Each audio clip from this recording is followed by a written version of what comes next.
welcome to another edition of the Cropland Genetics Agri-Solutions Crop Cam. I'm Mark Holman, Seed and Agronomy Advisor. Today I'm with me Chris Turk from FCA Co-op. There's been some hail damage over the area the last few weeks.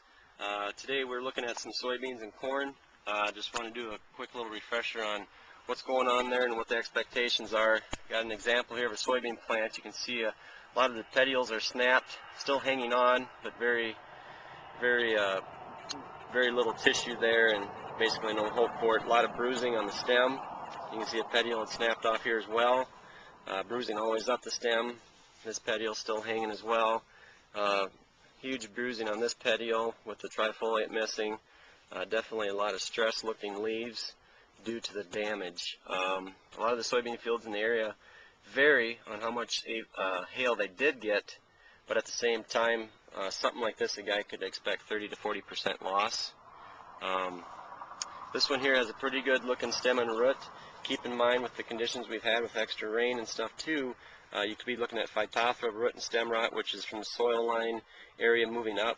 You'll see lesions discoloring brown, and at the same time Rhizoctonia is more of a hotter weather with wet conditions. That's at the soil line moving down to the root area. On the corn, we have a lot of leaf defoliation here.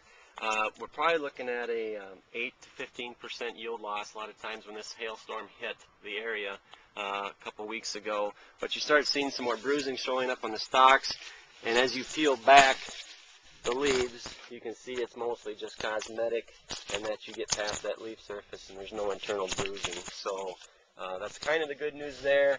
And it was before tassels came out by about 3 or 4 leaves for the most part. So our tassels are coming out fairly naturally. Some things we want to look at though is maybe this is opening the door for diseases and some fungicide activity in our corn and soybean fields. So Chris, you want to touch a little bit on the soybeans, what we could be looking at out there for some leaf diseases? On soybeans, there's been some questions and misconceptions about leaf diseases in the last 2 weeks due to a lot of sun scald issues, which were caused by the sun beating down on leaf surfaces that were wet. A good example we have here on this soybean plant is one of sun scald. Now you'll notice it's at the bottom of the leaf surface, and the veins have also turned the dark brown color. Over here is an example of Cercospora. Now on this you have a brownish color, but if you notice the leaf veins have stayed somewhat green until it fully infected the leaf. But also top of the leaf disease, bottom of the leaf sun scald in this example. Great. That's good to point out that sun scald's on the underside, Cercospora's on the top. The other things that we want to look at is timing on these soybeans as far as when we want to spray the beans. We're looking at R3 as being our critical time. That seems yield data in the past few years, spraying too early, not seeing an advantage, spraying too late, not seeing an advantage. R3 to R4 is very critical.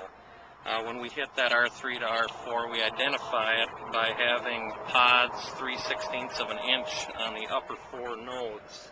As we can see at this example, we've probably got a little bit of time yet on this, but probably next week we'll definitely be looking at a lot of these beans to spray. On corn leaf diseases, there again, hail in this situation opening up the window to diseases. And on corn there are 5 major leaf diseases that we look at on this area, being northern corn leaf blight, gray leaf spot, southern rust, common rust, and then eye spot in the left corner. These, the only way you're going to know if you've got them is by scouting. You can call a local agronomist to have them come out and look at that and see if that is an issue. Timing on the corn also, we want to look at full tassel exposed before we spray corn. That's not full tassel on the headlands or part of the field, but full tassel throughout the whole field. So a person really needs to kind of get up high and look across that whole field before we make a call to spray. Right, and keep in mind if the guy had replants too, if you have an area of the field that was replanted, that may be tasseling later, so keep that in mind too, to not spray that whole field. You may be hurting your replant acres as well. And it's just the ethylene production inside the corn plant that you cannot have that fungicide in too early. It disrupts that. So at the same time, there's products out there, both curatives and preventatives, mixtures of the two. So make sure if you're going out there with a preventative that you know what you're getting a residual product.